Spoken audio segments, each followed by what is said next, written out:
Hai guys, Bitcoin bisa close dengan kuat kemarin dan tampaknya ini bisa menjadi hal yang bullish untuk Bitcoin selama beberapa hari atau minggu ke depannya. Kita akan lihat technical analysis Bitcoin pada hari ini. Ada indeks saham Nasdaq, ada USDT dominance, indeks mata uang dolar, Ethereum Bitcoin, Bitcoin dominance, dan ada beberapa berita lainnya yang mungkin bisa memberikan volatilitas kepada harga Bitcoin, jadi ada potensi untuk pump lagi dan analisa dari orang lain. Nama saya Kelvin dan saya menyajikan informasi seputar fundamental, technical, dan on-chain analysis. Klik like dan subscribe untuk mendukung channel saya. Kita akan lihat dulu untuk Bitcoin di time frame daily-nya bisa close dengan kuat hijau. Ini candle tebal hijau ke atas, bisa close di harga 29.400. Padahal dari beberapa hari lalu kita berada di 27 ribuan, tetapi ini recovery-nya itu cukup cepat, hanya dalam 4 hari saja kita sudah balik ke hampir 30.000. Untuk indikator RSI bullish, MACD hampir melakukan crossover ke atas, jadi ini adalah hal yang bullish, dan market cipher ini money flow dalam kondisi hijau dan ada green dot yang terbentuk di sana juga, jadi ini bullish untuk daily-nya. Di time frame 4 jamnya ini masih dalam posisi bullish. Kalau saya lihat indikatornya, money flow juga dalam posisi hijau. Nah, ini itu didukung juga dengan indeks saham Nasdaq, yang mana kemarin itu bisa close dengan kuat ya teman-teman. Ada candle yang cukup impulsif di sini, dan biasanya Bitcoin akan mengikuti juga. Jadi akan sama-sama naik saham dengan Bitcoin.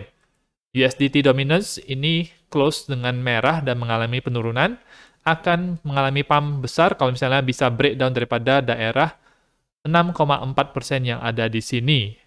Breakout ke atas kalau misalnya dari 7,3% ini akan menunjukkan kalau Bitcoin itu bearish. Dari indikator sendiri ini tampaknya akan mulai bearish untuk USDT dominance. Indeks mata uang dolar ini juga adalah posisi bearish.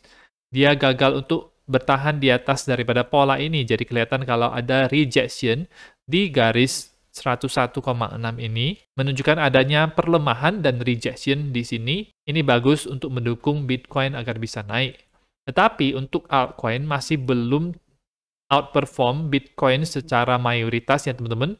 Kita bisa melihatnya karena Ethereum Bitcoin ini dia dalam masih posisi menurun ya teman-teman, tetapi hampir sampai ke support yang saya sebutkan di sebelum-sebelumnya, yaitu di 0,064 yang ada di sini. Sebelumnya itu ini menjadi support yang cukup kuat seperti di daerah sini, dan daerah sini juga sempat terjadi breakdown di sini.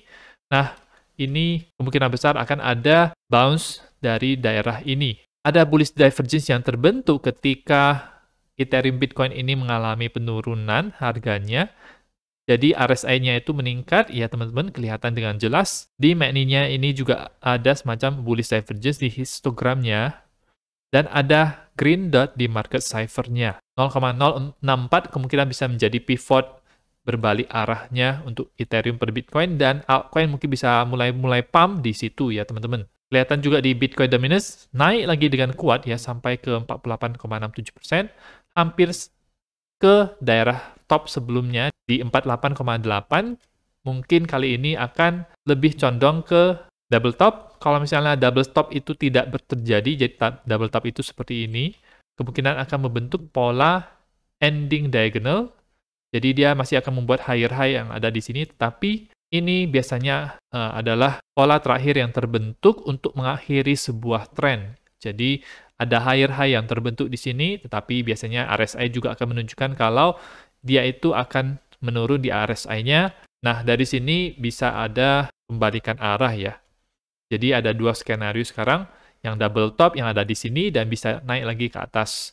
Itu ketika dia lewat ini, maka pola head and shoulders itu tidak akan berjalan. Jadi mungkin harus lebih bersabar lagi alt season-nya untuk mulai. Ada beberapa berita yang mungkin bisa memberikan volatilitas dan pump buat Bitcoin dan altcoin, di mana ini adalah regulasi kripto di Hong Kong akan dibuat di bulan depan, yaitu bulan Mei. Mereka sedang buat semua regulasinya. Komisi Sekuritas dan Futures di Hong Kong itu sedang menerima lebih dari 150 respons dari proses konsultasi publik ini mengenai gimana kira-kira regulasi atau framework untuk meregulasi kripto di Hong Kong ya.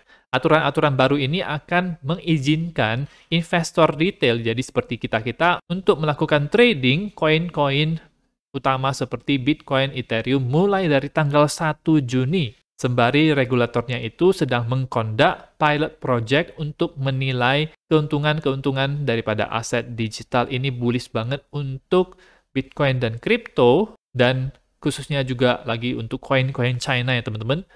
Menurut saya masih bisa ada potensi pump, dan ini yang menjadikan saya juga bullishnya itu mungkin akan sampai di Juni, Juli, Agustus. Jadi bulan-bulan seperti itu ya.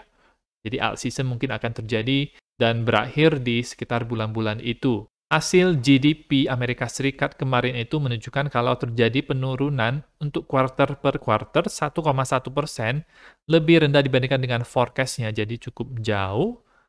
Artinya apa? Kalau misalnya dia lebih rendah dibandingkan dengan forecast, maka akan bagus untuk kripto.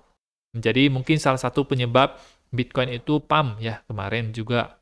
Dan hari ini akan ada berita juga mengenai US Core PCE Price Index, inflasi seperti biasa jam 7.30 malam. Saya yakin juga inflasi pasti akan menurun dari sini dan bisa membuat harga Bitcoin itu pump. Ada hal yang perlu kita perhatikan yaitu Bitcoin yang berada di tangan pemerintah Amerika Serikat dan Mt. Gox. Jumlahnya itu cukup besar, 205.000 dan 137.000 total, itu 342.000 Bitcoin atau senilai 678 miliar dolar Amerika Serikat. Jumlahnya gede banget, dan ini bisa memberikan volatilitas pada harga Bitcoin. Kita harus pantau berita ini, yang pastinya arahnya itu pasti turun kalau misalnya mereka mulai menggerakkan Bitcoin yang ada di wallet-wallet ini.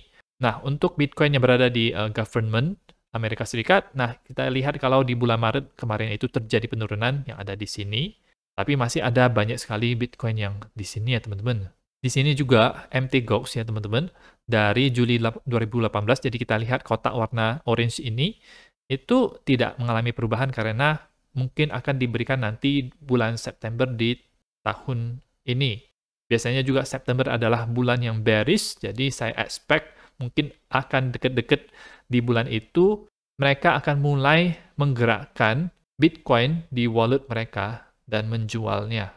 Dan terakhir adalah saya akan menjelaskan soal analisa dari orang lain. Ini adalah dari TechDev sendiri. Dia mengkomparasi chart Bitcoin dengan emas.